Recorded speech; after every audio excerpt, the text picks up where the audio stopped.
Hi all, good afternoon to everyone. Good afternoon, We have sir. discussed, we have discussed functions in the last session. We have explored the rules of defining functions, and we have illustrated the functions with some specific problems. Now see the concept of nested functions.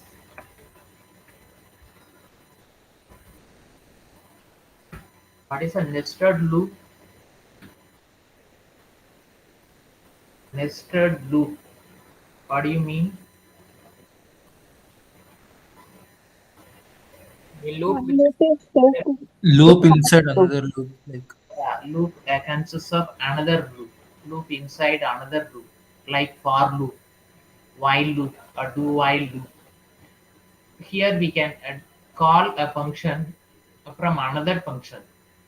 That is to be a nested function. Of course, we are calling the function from the main function. Main calls another function. Sequentially, one function can call another function. That function right in turn call another function. If we do like that, then those functions are said to be nested functions. To understand the logic of nested functions, please see this example. Hash include stdio.h. Having a main function int main,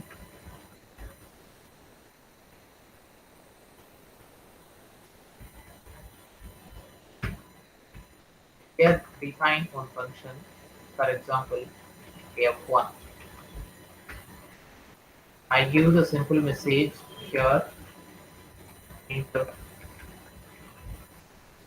slash n. I am in f1.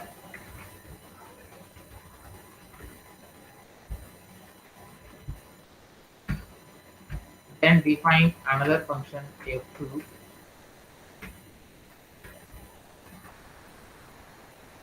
F2, I give the message printf slash n. I am in f2.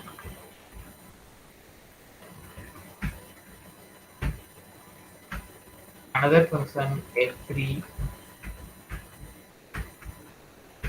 Here the message is printf slash n. I am in f3.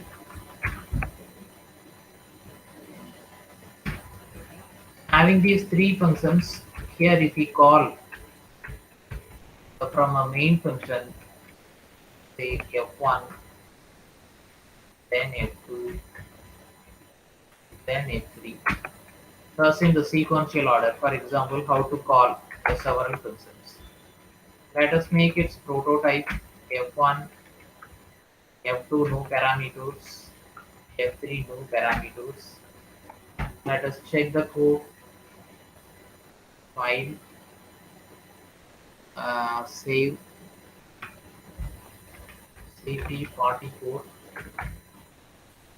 F9. The file has been compiled successfully. Have a look into our code. We have called from a main function the three user-defined functions f1, f2, f3.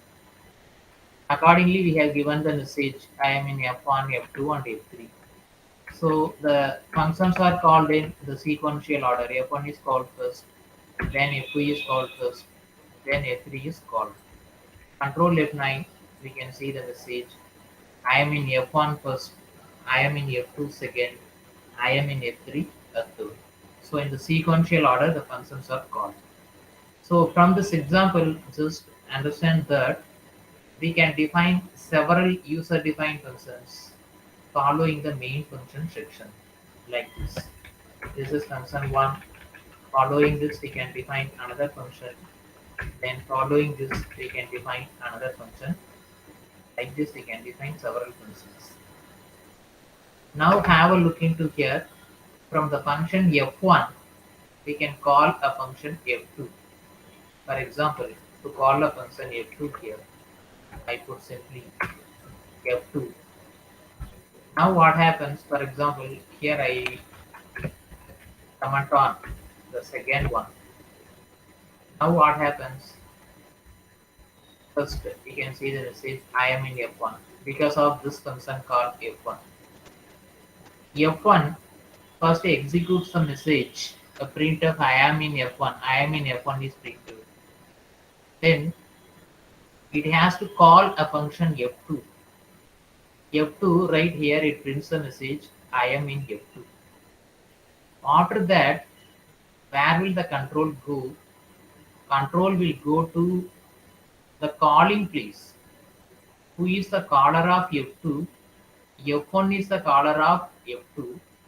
So after printing this message I am in f2, control comes back to the calling function, right? The function calling function is f1. F1 calls the function f2. So to understand clearly, to check if the control has been returned to the function f1, here I give one message. For example, here printf slash n I had called f2.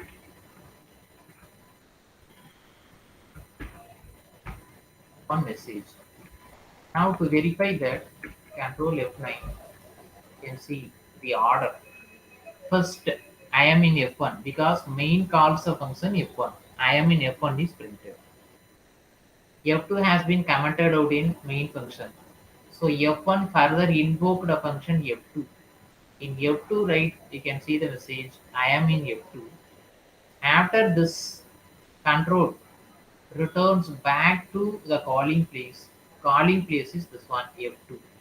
So then the next sequential statement to be executed is this one printf I had called f2. So the message I had called f2 is printed. Then f1 completely finishes its execution. The caller of f1 is main. Control is transferred to execute a main function. So here after f1, here next statement to be executed is f3.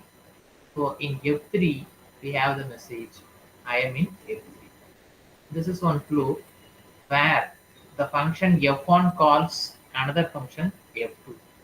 In case if F2 likes to call another function F3, here you can give a message F3, and you can give a message printf slash n I had called F3.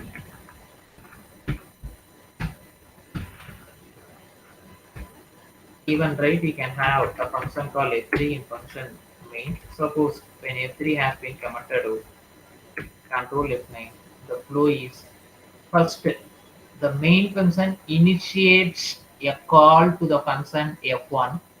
So you can see the message first f1 executed, f1 gets executed. I am in f1, the message is printed first. Then f1 calls the function f2. From f1, f2 gets executed. So I am in f2, this message is printed. Then f3 is called. In f3 we have given the message I am in f3. After that, control returns back to execute the next statement following its caller. So here you can see the message I had called f3. After this execution, the caller of f2 is f1. Then the next statement is, here you can see I had called f2. Then finally control returns back to the main function. Here you can see the last executable statement is simply return C. So just to have a logic, one function can call another function. Main calls a function f1. F1 calls a function f2. F2 in turn calls another function f3. But The flow is, you need to understand who is the caller first. So based on the caller, you need to execute the statements carefully. For example,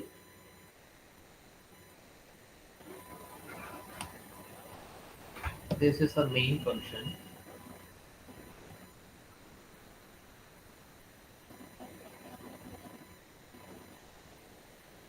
Here we are calling the function f1, assuming that f1 is defined here.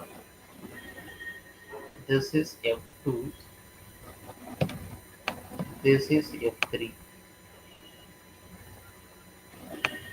From f1 we have called f2, from f2 we have called f3, from main we have called a function f1. So sequential execution, when you execute the main function, the call of f1 simply transfers the control to execute this function definition. Assuming that here some statements are there, statements are executed sequentially. The call f2 has been taken place. Because of this call f2, control is transferred to execute this one. Then assuming the statements of f2 are here, these are executed. Then f3, this invokes the function call to execute this one, f3. So the order, this is 1, this is second one. Then this function calls another one. This is the third one. Here have a look into, finally f3 is executed. After the complete execution of f3, caller of f3 is f2.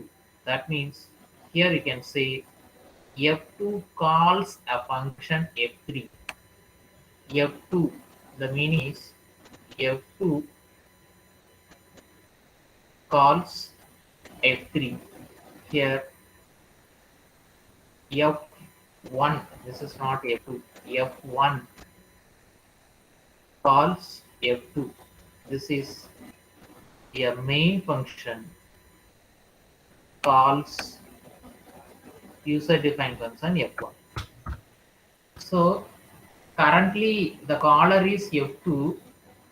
f2 has called f3 after the complete execution of these statements. For example, I write the reverse loop. After this, full execution is over. f3 has been successfully completed its execution. Then control goes to execute the next statement following this function call.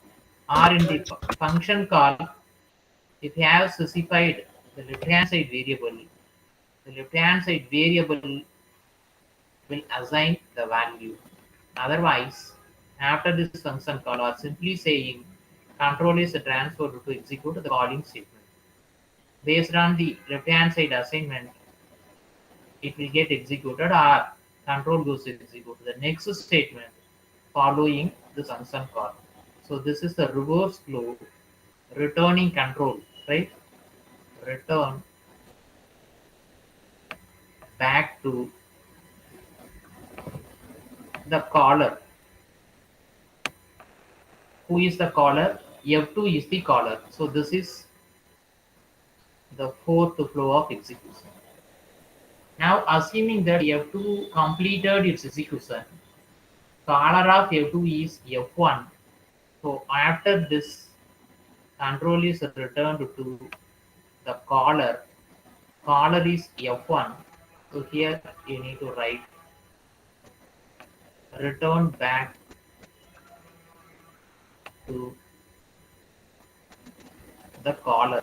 Caller is here F1. Here return back to the caller. Caller is F2.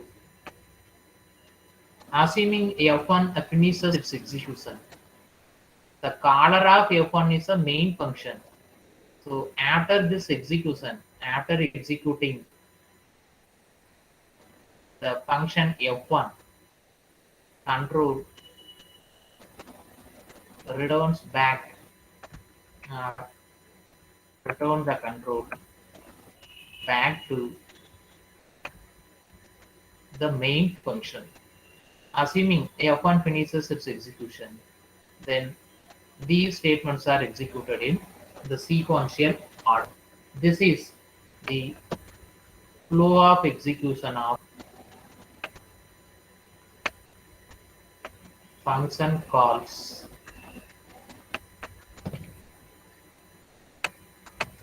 Flow of execution of function calls. F1 can call F2, F2 can call F3, or F3 further in turn call F1. F2 can call F1, right? So in any order based on the requirement, one function can call another function. But in case if you try to call the main function, for example here in function F3, I try to invoke a main function. What happened? Error. What is the error message? Cannot call main from within the program in function F3. So F3 is the user-defined function. You cannot further invoke the main function to start its execution right from the user-defined function. This results in the error. So who can call other functions? One user-defined function can call other user-defined function, or simply a function can call other function. Even a main can call any number of functions. So how many functions can be called within a function? There is no limit. You can call any number of functions. A function can be called any number of times within a function, or a function can call right more than one functions. For example, f1 is called f2, f2 is called f3. Even f1 can call f2 and f3, f2 semicolon, then f3 semicolon. So if you make right like this, right, chain of actions are placing a function call inside another function. These are said to be nested functions. Understand the logic? Have any doubts in this example? Nested functions.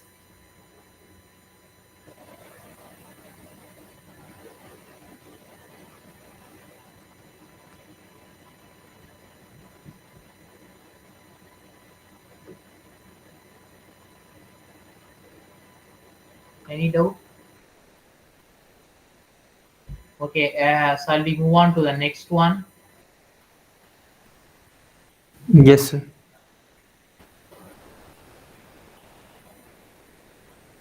Okay, file new. Next, we have a logic of this scenario. I write in the next page. Suppose f is one function. Since we know that a function can call another function, f can call another function, say f1. F can call another function, say f2. F2 can call another function, say f3. The thing is, why not a function cannot call itself, right? So we need to answer this question. Is are some functions, if we define several functions, the several functions need not be called itself. One function can call itself. So we need to check if a function can call itself. In that case, we know that when you call a function from another function, please specify its name. Since f1 calls f2, please specify its name as f2 then parameter list. In the same way, assuming that here some statements are there. After some time, we need to call the same function. For example, yep, assuming here some statements are there. Now what happens? Initially, suppose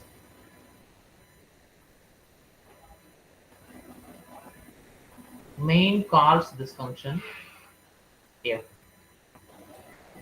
This is a simple function call. After some executable statements or after this execution, you are trying to call the function f again. So this stage what happens? Control goes to execute the same function f. Flow is taken from the sequential order. After this, again control goes to execute the function f, then sequential order f, etc. So this kind of process or flow is to be infinite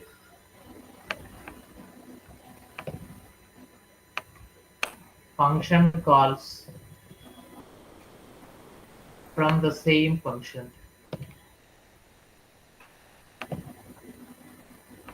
We can see the message. For example, I am calling inside the function f. So infinite time the function will get executed. So to verify that, for example, I do want to write a code here.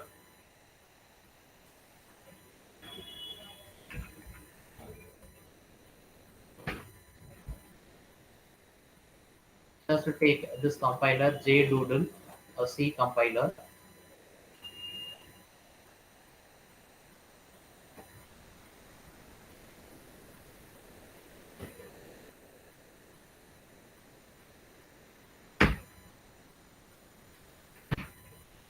Here call a function f semicolon. Here I define a function f, writing the statement printf slash n. I am inside the function f semicolon. Then calling the same function f. Now if we execute the code,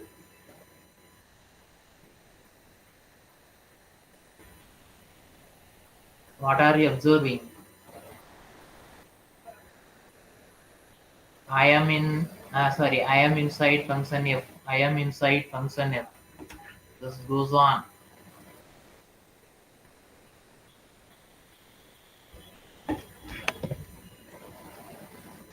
Have you noticed the outcome?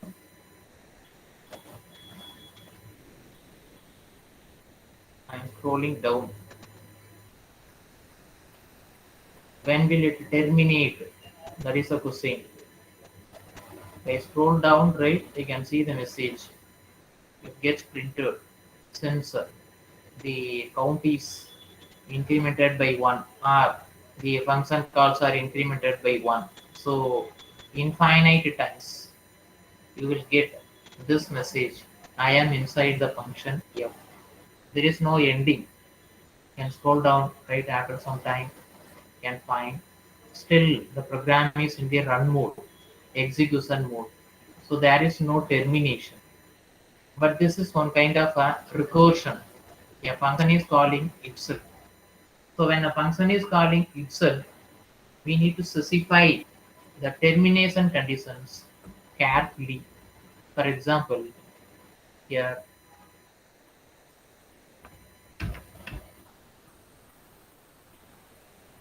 function calls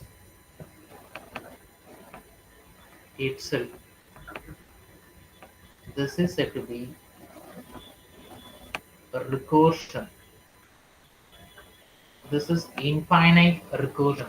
Infinite times recursive calls are made. There is no ending. But we need to specify clearly the termination condition. So how to specify the termination condition?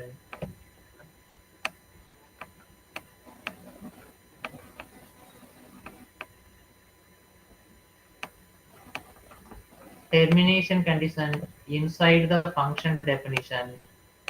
This should be defined based on this parameter list. This is a formal parameter. Based on this formal parameter, define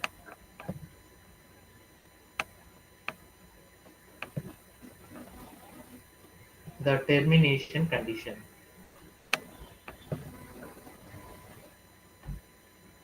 Another thing, call a function inside this function, that is the recursion. Simply the recursive call. Here clearly define the recursive call based on the current formal parameter. Based on the current formal parameter. So in the function call, once you call the function, the formal parameter plays a major role in two things. One, into define the termination condition. Another one, to define the recursive call by updating the formal parameters. For example, I give you a simple example. To print the numbers, if we give a value, suppose n is equal to 50, we do like to print the numbers 1, 2, 3, 4, 5, 6, etc. up to 50. First, let us write the code to that. Then we can modify the code to fit for the recursive constructor. Understand the problem? Given the value of n, we do like to print the value of 1, 2, 3, 4, etc. en. That is a problem.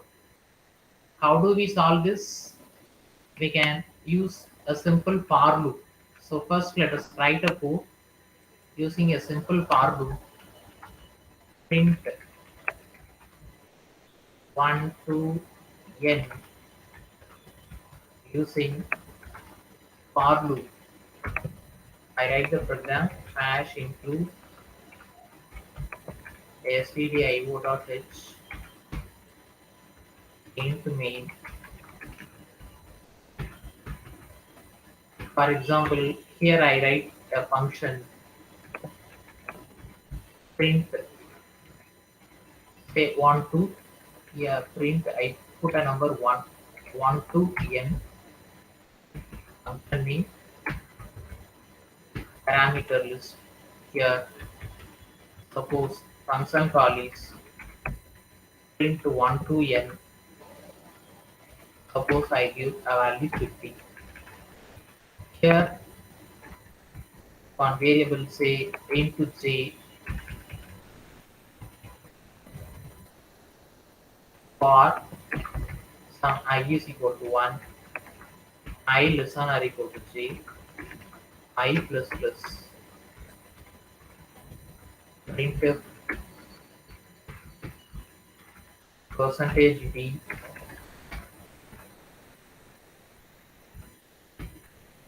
printf percentage d space comma I, declare the variable int I, then define the function prototype print 1 to n, formal parameter type is int. This must be present in the function prototype. Check the code file, save cp45 f9, Control F9. Yes. The code prints the numbers from 1 to 50 because he simply used a for loop. For I is equal to 1, I less than or equal to j I plus plus. I starts at 1. 1 is printed, then 1 space. Then I is incremented by 1. Say 2 or 2 less than or equal to 50. J receives a value 50. J is the formal parameter. A 2 is printed. Then I is incremented by 1, a 3 is printed, etc. When I reaches 50, 50 less than or equal to 50, 50 is printed. Then when I becomes 51, control becomes false. So it comes out of our no executable statement here, completed its execution. Then print 1 to n. This is called, this method is has been called successfully. Function is called successfully. That's all. Here say return a 0. Complete execution is over.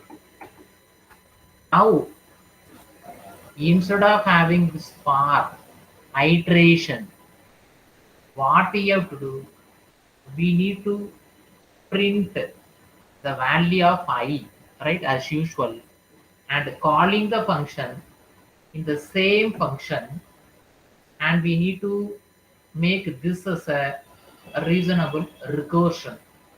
So to convert that, for example, I use the same code here, control edit copy. I use this one, this compiler.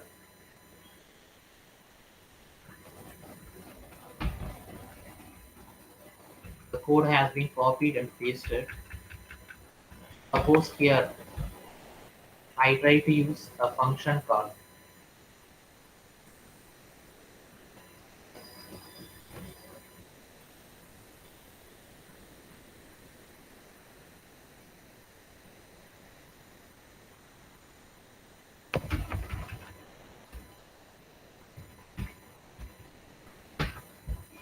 A printf percentage d space I. This is j. Okay. Put a variable j. The value of j is printed first. Or okay, we need to start from 1 onwards. So to start from 1 onwards, what we have to do? How to start from 1?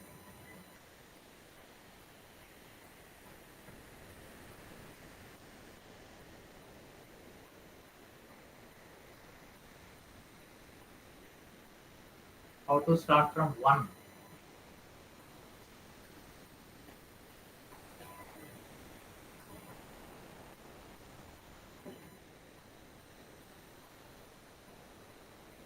Declare a variable. Suppose int I is equal to 1. We can print a value of I first. So every stage, right, what happens? This prints the value of I as 1. So it should be logically modified. How to modify it?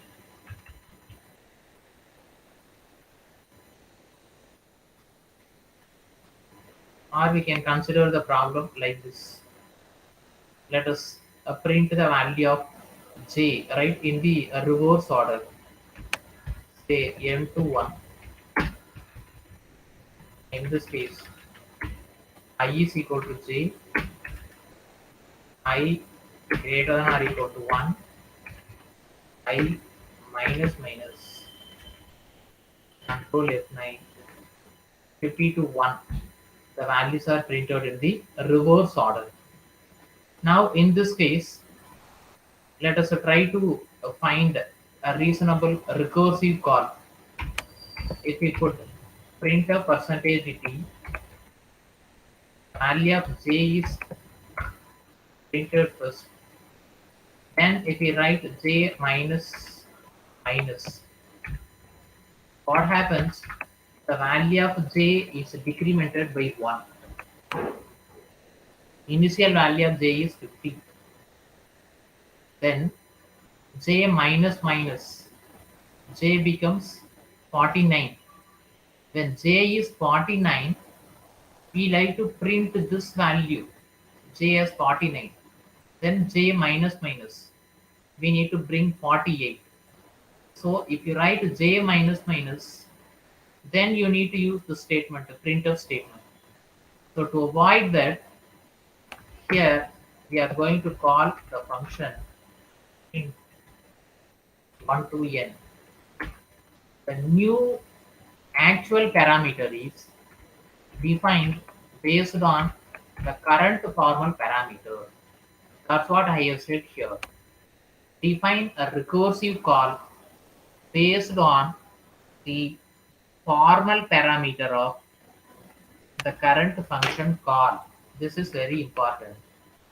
Current formal parameter is j. I put a value j minus 1. So when I put j minus 1, the value of j 50 is printed, then j minus 1, this becomes 49. So print 1 to n of 49. Please understand that print 1 to n of 49 is a new function call that has actually been initiated from print 1 to n, the previous function call, so that this forms the basis of recursion. Now newly print 1 to n of 49 is the function call. In that 49 is the new actual parameter that is being assigned to the formal parameter j. So what happens? Next value of j is 49. 49 is printed. Then 49 minus 1, 48. What happens? 48 becomes the new actual parameter. Then 48 is printed. Then 47, 46, etc. First, have a look into this example. I run the code right in this online compiler, because here to see the effect, we have not defined a termination condition. I put execute. I can see the message. What happens? 50, 49, 48, 47.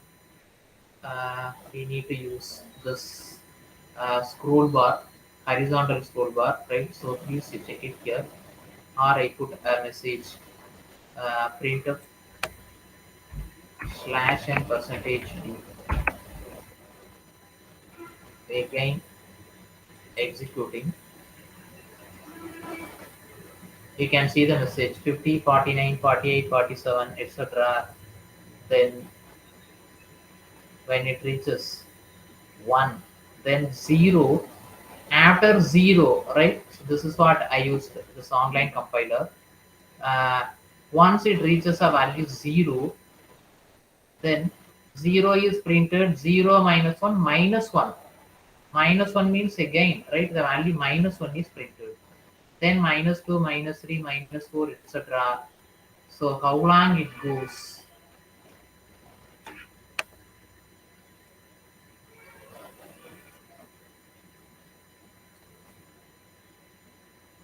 We need to check the range of, right, the integer variable. So you please check it after it reaches some range, right? It's a range. Then you can see the message. It reaches its limit, right? So this gets executed based on the new value of the actual parameter j minus 1. So it seems the recursive calls are, right, executed cyclically. So to avoid that, right, what we have to do, we need to specify a proper termination condition. So how to specify the termination condition? Again, specify it based on the current formal parameter. That's what we have discussed. The formal parameter, formal argument played a major role in recurrence relation as well as in defining the termination condition. So if we modify the same code by controlling the value of J, how to control the value of J? If J is equal to 1, then our J is equal to 0. We don't want to put a value 0. If J is equal to 0, we can say return a value 0. Else, we have two sequential statements. One, printing the value of J first, then invoking the recursive function. In this case, see the effect execute, compiled and executed, right? You can find the time taken 50, 49, 48, etc. Finally, 3, 2, 1. That's all. After this, you can see the message in main. For example, printf slash n end of main.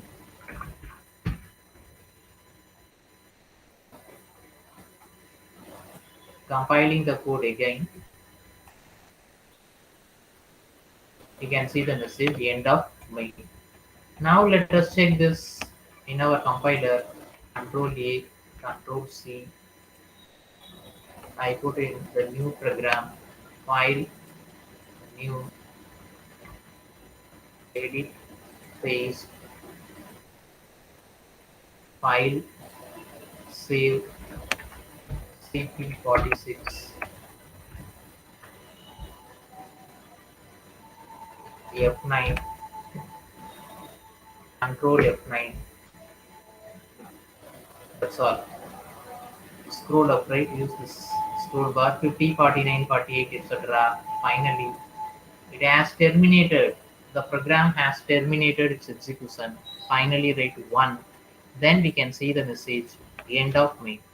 So, using this recursive constructor, what we have done, we have printed the values of n to 1, right, in the reverse order. Two things are important. One, if j is equal to 0, or even write in a single statement, if j is equal to 0, return 0. This is said to be the termination condition. This is the termination condition. Else, we have printed the value of j first. Then we have called this one, same function call. This is said to be a recursive, simply the word recursive call. That means a recursive function call. In both of these things, termination condition as well as recursive call, the formal parameter is carefully right employed, right? So apply the formal parameter j. J is used to terminate the recursive call. So when j becomes 0, right, what happens? Return 0, returns a value 0 to the calling phase, so that no more recursive call will get executed. Otherwise, in the else block, first the value of j is printed, then j minus 1 is executed. For example, to understand, print 1 to n of 5, control F9. What happened? J initially receives a value 5. Please see the trace. J initially receives a value 5. Checking if j is equal to 0. Since 5 is not equal to 0. Control executes the else block. The value of j, 5 is printed. Then print 1 to n of j minus 1. 5 minus 1, 4. 4 means 4 is a new actual parameter that invokes the same function print 1 to n. There, the variable j receives a value 4. Now 4 is not equal to 0. So 4 is printed. Then 4 minus 1, 3. 3 becomes the new actual parameter. Now j receives 3, 3 not equal to 0. The value of 3 is printed, then 3 minus 1, 2. 2 is the new actual parameter, then j is 2, 2 not equal to 0. But 2 is printed and 2 minus 1, 1. 1 is the new actual parameter. Here the formal parameter j receives 1. 1 not equal to 0. So 1 is printed. Then 1 minus 1 is 0. 0 is the new actual parameter in the last recursive call, so that actual parameter is 0. Formal parameter j receives 0. When j is equal to 0, the value returned is 0. 0 is equal to 0. Condition is true. Control is returned to the calling place. So who is the caller? Main function is the caller, because print 1 to n of 5 has been called from main function. So the next sequential statement is end of main. End of main is displayed at the end. So carefully specify the two things. One is a termination condition. Termination condition, this is based on the variable j, or based on the formal parameter. Then in the recursive call, please modify the value of actual parameter based on the variable that is defined in the formal parameter. So the value j is updated as j minus 1, so that the recursive call is made. So how many times the recursion is made, you want to find that. Here add one printf statement. Printf slash n. Print 1 to n is called with j is equal to percentage d, comma j. Control F9. You can see the message. Print 1 to n is called with j is equal to 5. Because initial value of actual parameter is 5, clearly j receives a value 5. So first print 1 to n is called with j is equal to 5. Then here, since 5 is not equal to 0, 5 is printed. Print 1 to n of 5 minus 1 is 4. That stage 4 is the new actual parameter. Formal parameter is j. J receives a value 4. So I can see the message. Print 1 to n is called with the new, the parameter, right? Formal parameter here j as 4. Then print 1 to n is called with j is equal to 3, 2, 1. Final call is print 1 to n with actual parameter j minus 1, that becomes 0. So when the actual parameter is 0, here you can see the message j as 0. Print 1 to n is called with j is equal to 0. Then since currently j is equal to 0, what happens? The value 0 is returned to the calling place. That's all. Then you can see the message end of main. Main completes its execution. Of course, main first called print 1 to n. Print 1 to n is completely a recursion. In that recursion, we have specified the termination condition and recursive calls. These are based on the formal parameter j. In case you have not correctly specified, that's what I used, right? This online compiler. In case if you missed this termination condition, indefinitely, right, or infinitely print 1 to n, this function is called by updating the value of j as j minus 1, j minus 1, j minus 1, etc. So specify the termination condition carefully. How many termination conditions you can have? That is one question. Based on the problem to be solved, we can specify more than one termination conditions. It is not necessary to have one termination condition. For example, here we have used write only one if statement, that is enough, because we need to print the values n to 1 in the reverse order. When n reaches a value 0, please don't print it. Hence, when n is 0, we have terminated the program execution by returning a value 0. Right? Terminated the recursive calls execution. If j is equal to 0, return 0, so that no more recursive calls will be made. Otherwise, in the recurrence function, or we can say the recursive call, new actual parameter, this should be updated based on the value of this formal parameter. Even though the program write outputs n to 1 in the reverse order, the same that has been achieved using the previous program, there we used the iteration using the for loop. Here we use the recursive constructor. The function has been called the same function. Print 1 to n. Print 1 to n. We have explored right all possibilities. In case if you don't modify the value of j, you put j again, infinitely loop gets executed.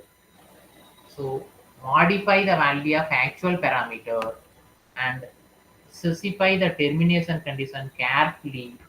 That's what here in each recursion or two things are important. Termination condition, we can specify one or more. Termination conditions. One or more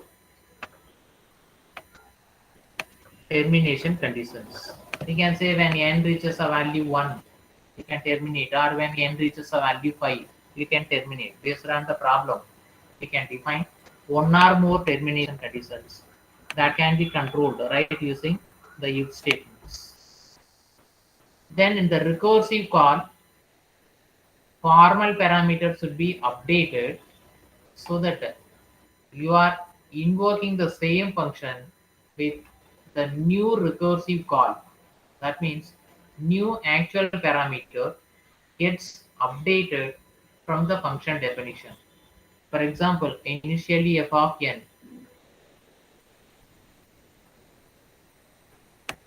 assuming that n is printed here,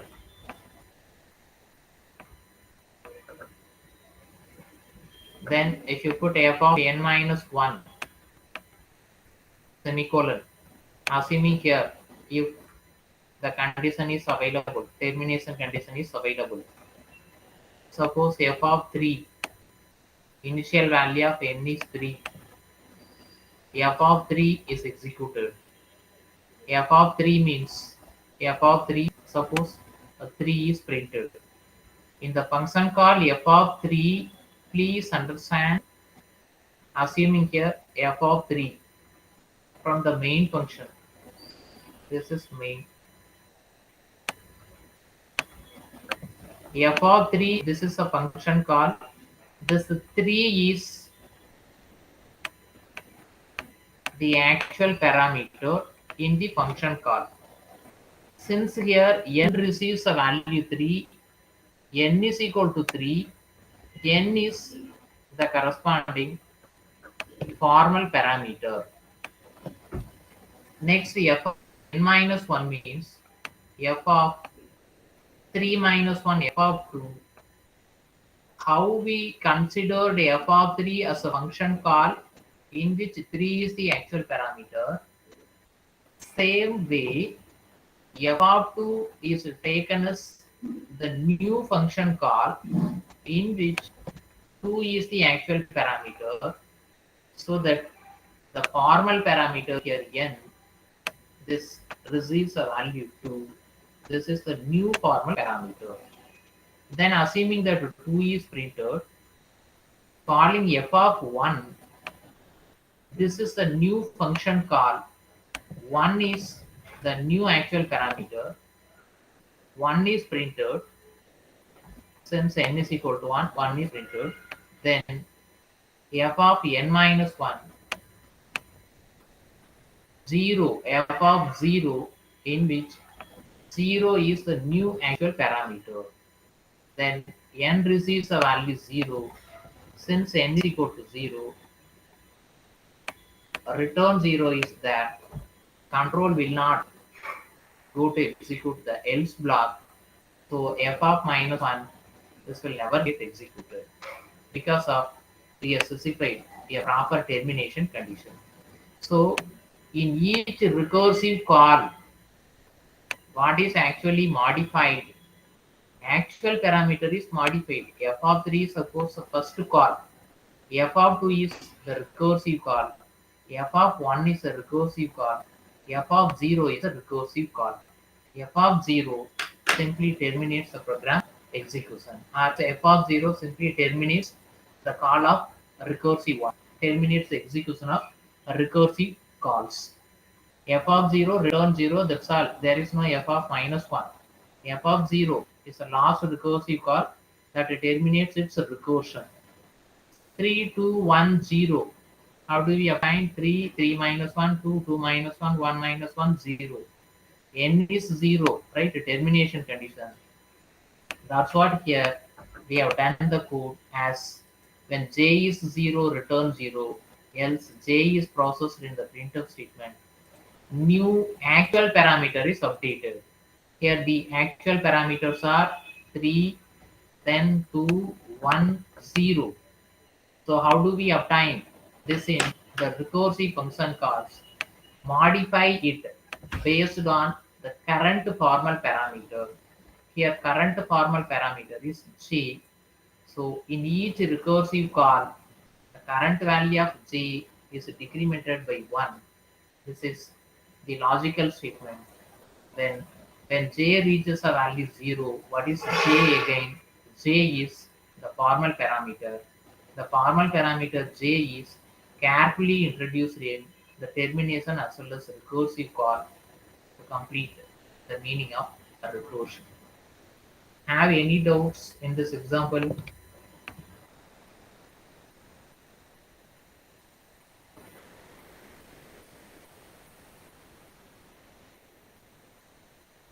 Have any doubts in the recursive call? A function calls itself. This is a recursion.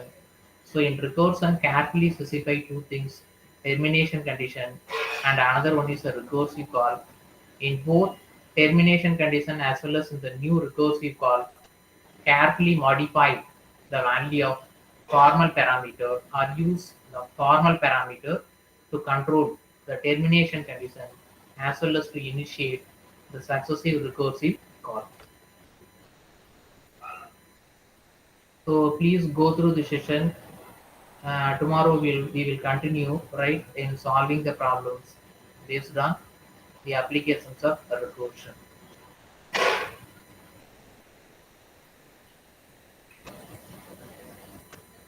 Okay, thank you very much.